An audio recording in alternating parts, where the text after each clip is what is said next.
It's my main man. Hey, hey. You look great, Sawyer. Yeah, Look, you you look too. sharp. Thank you. Well, I'm nervous, Sawyer. I gotta tell you, I was just practicing with Daniel.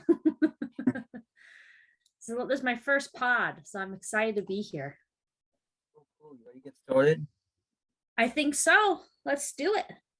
So, welcome, Marlo, to the Sawyer Viola show. Thank you for being thanks for being talk on the show. So would you please introduce yourself and how you became involved with Special Olympics and Unified Sports? Sure. I'm Marlo Eckert. I have been a unified partner for probably close to 8 years, 9 years, close to a decade. But I've been with Special Olympics longer. I did a lot of the day of event activities and polar plunge when I was in high school and middle school. Um, I came involved because there was a lot of special needs students at my elementary school. So they became my friends and were part of my everyday life.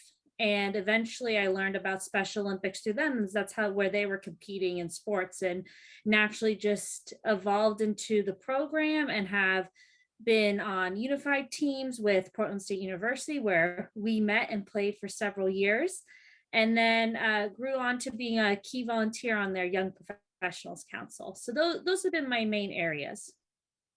That's awesome. Sorry. Question two, what is Unified Sports for those who may not know? Sure. So Unified Sports is a type of division in Special Olympics where individuals with and without intellectual disabilities come together to play sports.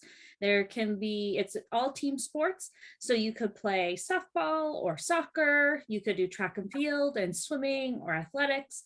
There's a ton of different options. And the goal is to have more of a unified approach in just our generation, and have the community just be having fun and enjoying ourselves, being inclusive, and that everyone has a chance to shine and enjoy sports. So awesome. Question three.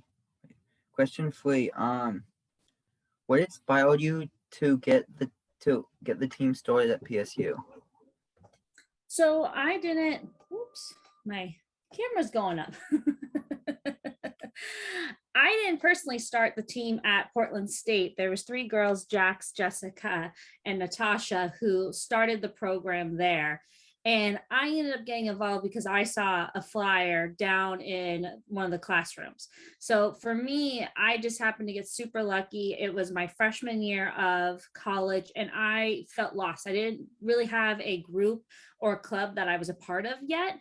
And I was super thankful to see something that was connected to Special Olympics that was directly through our college. So I think the inspiration that the three girls had, or three women had at the time, was to making sure that inclusion did not just stay at the high school level or be community focused, that it be driven into colleges as well. And I know other programs have existed at some of the other colleges because of dedicated folks. And I think the special thing about Portland State is because they have one of the programs, like what was the program that you graduated from called? Sorry, I forgot. Oh yeah, it's CCS. It's the college but moved to CCS. It helps people with we're actually the first people in Oregon, but it helps people with intellectual disabilities be able to go to college. So in partnership with that program, and then having a Special Olympics unified sports team, that was a great connection because we had actual PSU students be able to be a part of the team, both as unified partners and athletes. So I think those two connections really made Portland State's involvement a success. Were we the only, just a follow-up question, were we the only or was there other ones in the state of Oregon, or were we the only one, I guess, university-wise? I believe Oregon State University and George Fox did have a unified sports team at one time, but I can't recall now with a pandemic of where that currently sits. But I believe at one time we did have three. And then, of course, Pacific University is a huge part of the Unified Champion Schools Yep. program. They have long standing support from the community and just incredible volunteers, and they have success from their high school community and college levels. So I would say Pacific University as well has been a huge success. Oh, that's awesome. So you might have already answered question 4 already, but what all the different see. What is difficult getting a team started at PSU? I think the most difficult part about getting a team started is finding the right people to help you get your team started. So we were really lucky that the rec center at Portland State University had awesome folks who supported the vision of unified sports, want to do whatever they can to help the team grow, maintain, be part of competitions. So my advice to anyone who's looking to start up a program is talk with at least your rec center, if not your athletic club or your athletics department, of having the possibility of unified sports, and then get in touch with your Special Olympics office and have them help you support your mission and to get up and running. I think that's the hardest part is finding the right people to start it. And once you got the support of your school, because they recognize it's a great program, it's great for the community, it's great for the school, it's great volunteer work, it's great to get involvement of students with intellectual disabilities. It's really hard to say no once everyone is on board and sees and wants to be a part of that mission. Cool. Question 5. What advice? Question 5. What advice or steps can adults take to their own university or college to start a unified sports team? Well, I kind of mentioned it now, or just now, right? Is finding those people. But there's also a lot of universities that have these volunteer or community involvement departments. And their whole goal is to find community events for students to volunteer with or be a part of. And so those departments, I know PSU had one, and I can't remember the name now, are able to help you and connect you, because as far as unified partners are concerned, they're volunteers. So this is volunteer work for being on the team to play sports, which is like probably the best volunteer work I've done, is to play a sport, hang out with my friends. I mean, shoot. I mean, that's a lot of fun. So I would say work with your college, see if you have a volunteer department, or working with your advisor to find out a little bit more how the staffing and faculty work. But that'd be my advice is finding those people who can help at the rec center. If there's a volunteer department or community service focused department at your college, and then talk with people, talk with your classmates, see who's involved with Special Olympics in their past, or who want to be involved. You know, a lot of students go through education as part of their major, or they want to be in the master's program to be a teacher. And many of them already have an interest in supporting special needs students. So those individuals especially may be interested to be a part of your unified sports team. Cool. That sounds amazing. So question 6. So what sports are available to form a team? So there's all different sports, and with COVID has changed things. So it depends on what area you are, where you're at, what COVID looks like in your county, and then obviously what's accessible. If you don't live anywhere close to a mountain, maybe alpine skiing is not going to be offered at your area. But in the summer, so like May through July, so right now we typically have athletics, that's track and field.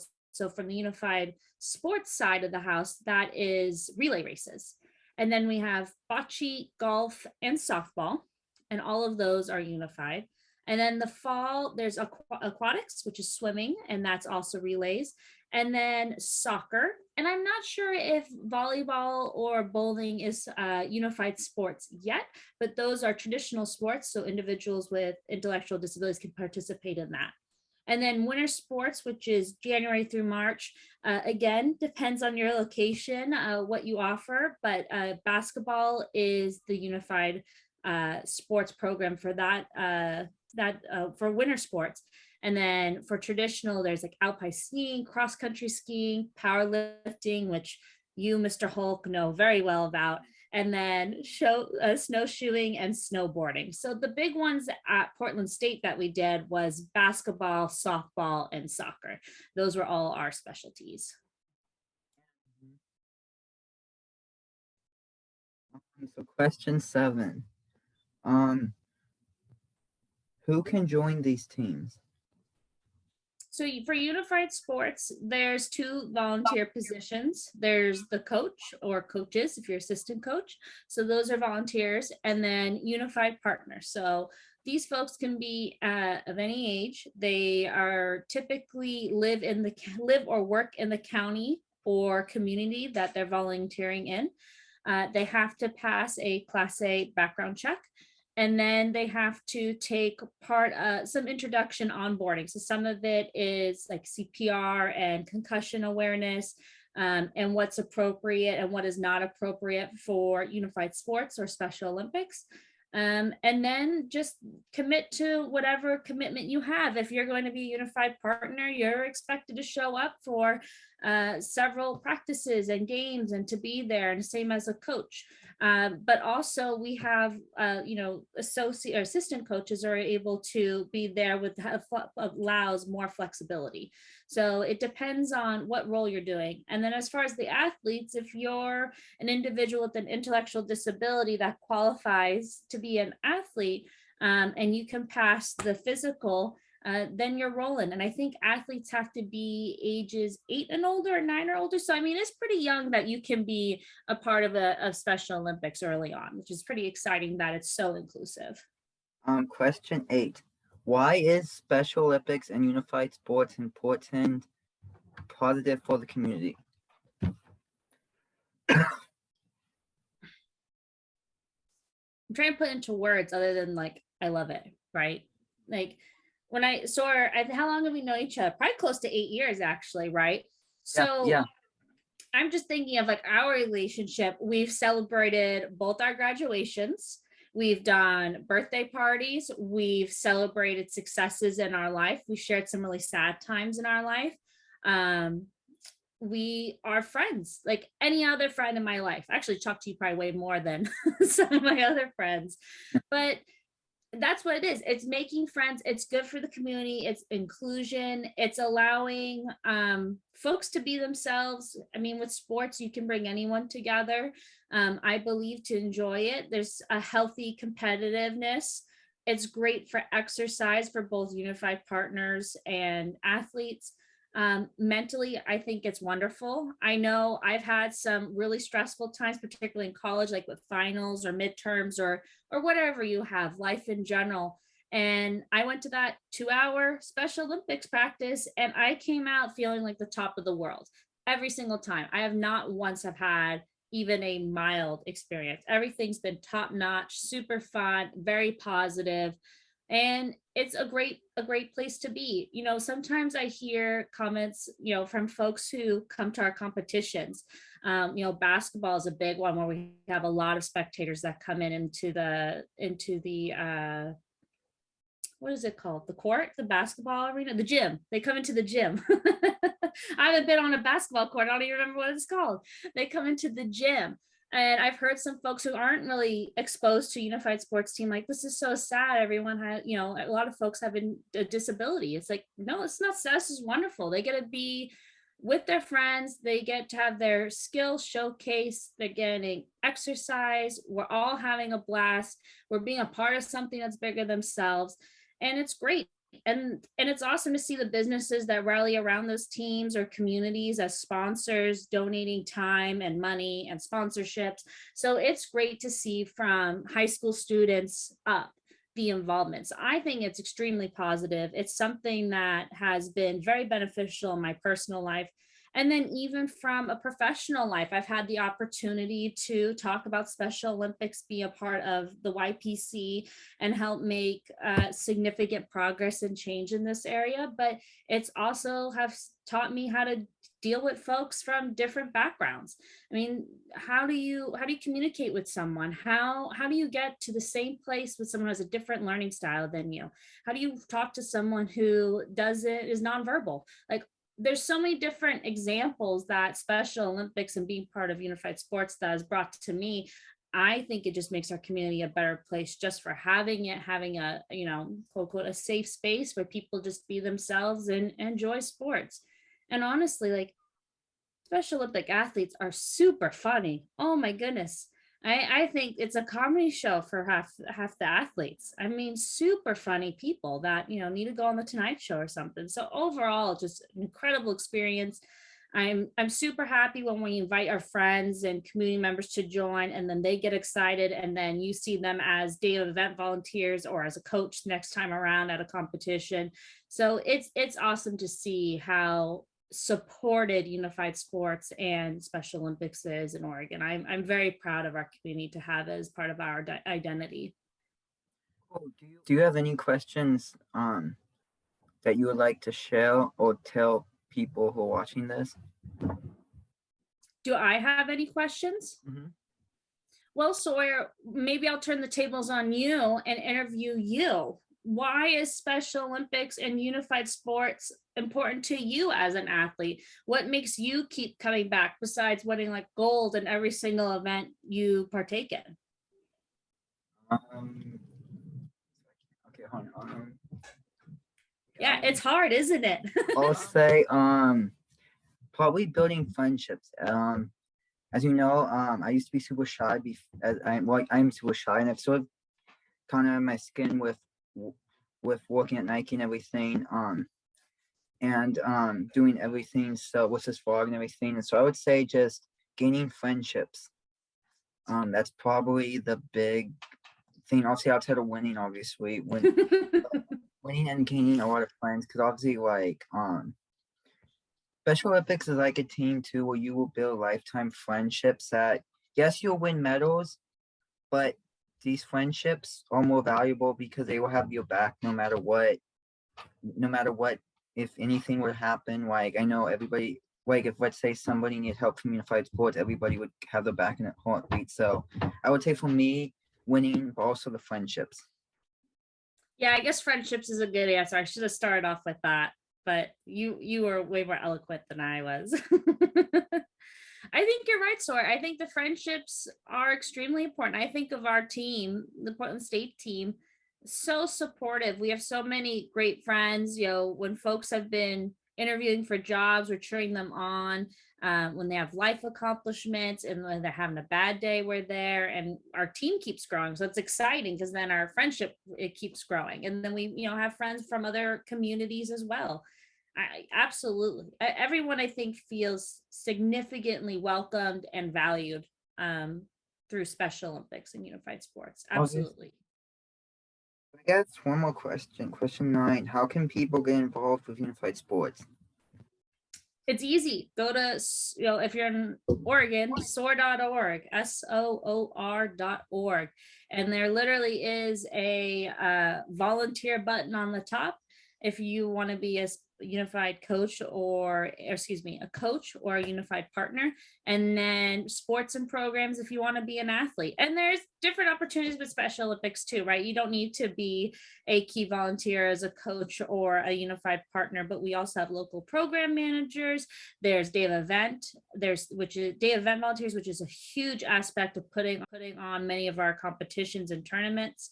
And then there's fun stuff that the Timbers and Thorns have hosted in the past, the 50-50 raffle, and you can volunteer to sell the raffle tickets during a game, which we've done as a team, and had a lot of fun doing that. And that half that money goes to Special Olympics Oregon. So there's quite a bit of ways to be involved in. I just suggest going to soar.org. You can read about what type of volunteer you want to be, see the different roles, and then you can sign up and start going from there. And then you can always talk to someone who is from your county or source staff if you want to have more information on what volunteer work looks like for you.